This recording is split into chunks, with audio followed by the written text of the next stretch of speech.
Hey guys, it's Jenna G. Today I'm going to show you how to make this easy and amazingly delicious butter mushroom dish, and we're going to be using the Flavoured by Jenna G Garam Masala spice blend in this recipe. So I've got all my ingredients here. I'm using fresh mushrooms that I have already cleaned out with a damp towel, paper towel, and already sliced up into pieces. I also have some onions, some garlic, some ginger that I put in the food mini chopper there. I'm using tomato puree. You can find this in the aisle section with the ketchup and so forth in the groceries. I'm using cooking cream or heavy cream. You can find this in the section with the yogurts in the groceries. I've got my garam masala spice blend. I will list the retailers down in the description box where you can purchase that. Some chili powder, some salt, and we're going to be cooking with our chosen foods avocado oil, and of course we're going to be using our butter in this dish. So to start things off, I'm going to be adding the avocado oil to my pan along with the butter. Now it's a butter mushroom dish, so you can add as much butter as you like. I'm adding some now. I'm also going to be adding some later on. We're going to keep our heat on low, and we want the butter to melt out. Once it's nicely melted, we are going to be adding our chopped up onions, garlic, and ginger. So I put the garlic, onions, and ginger in the food chopper just because I wanted less of the chunks or the onion slices in the finished product, and I wanted it to have a sort of smoother consistency, so I opted for putting it in the food chopper to get them into as small pieces as possible.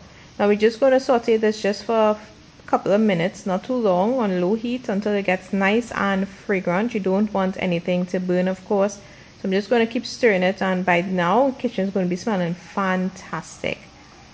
Next we're going to be adding our sliced up or chopped up mushrooms.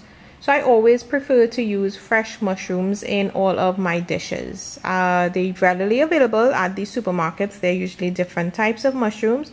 I usually go for I believe it's the white or the button mushrooms. And to clean them off, you just really simple. You just use a damp paper towel, wipe them off, and then you slice them up or chop them up into however pieces, small or large pieces as you like, and you go forward with your cooking. So into our pan the mushrooms go, and we're just going to cook this for about 2 to 3 minutes on low medium heat. Sometimes the mushrooms actually spring some water, so if that does happen, you're just going to let that water sort of evaporate or cook off before you continue. So once the mushrooms are nicely and properly cooked through, what we're going to be doing is then adding our tomato puree. So this tomato puree is the one in a can. I prefer to use it because I like the flavor from it. I like the consistency of it, but you can go ahead and you can make your own tomato sauce or puree if you want to use that with your actual tomatoes. I've tried it already, and I just prefer using the canned tomato puree. If you are using the tomatoes, be sure to add some sugar to cut some of the acidity, to get some sweetness in that if you're going about it that way. So into our pan we added our tomato puree, just mix everything around, and then I'm just going to be adding the heavy cream or the cooking cream.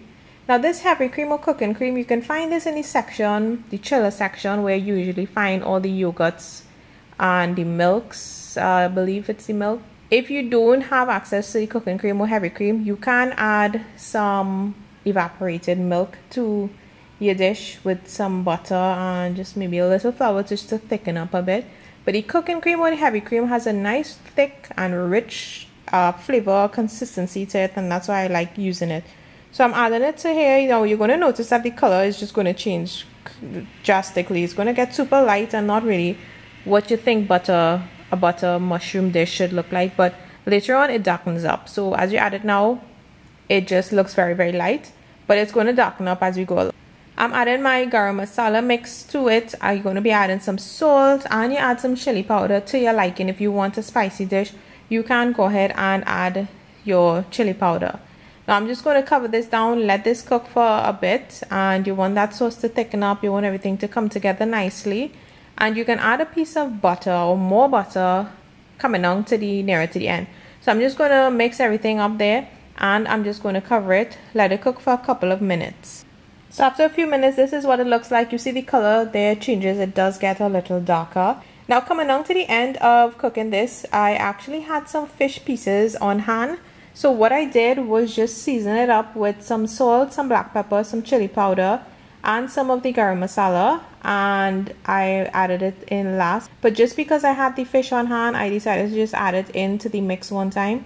So it became a butter, mushroom, and fish dish. But of course, you can eliminate the fish for a wonderful vegetarian option, of course. So you can see some of the fish pieces there. I'm adding the fish last just because the fish pieces are fairly small and you don't want them to overcook. You don't want them to break apart. So just put them into the mushroom and the mixture there and just cover it down and just let it cook through basically, and that is it. So after a couple of minutes, you got your butter mushroom, or in this case butter mushroom and fish dish, all finished. And to eat it, of course, you can have this with naan, or if you are like me and you like rice, basmati rice is a fantastic option as well to enjoy your butter mushroom dish with. So I hope you guys try this out. I hope you guys enjoyed the video. Give it a try. If you want to use chicken, you guys could use chicken as well. Make a butter mushroom, butter chicken dish instead of butter mushroom. Either way, have fun with it. So thanks so much for watching as always, and I will list down below, like I said, where you can get the garam masala. Go out and get it. Get the Chosen Foods avocado oil, of course, and do some cooking. Thanks as always for watching, guys, and I'll see you all in my next video.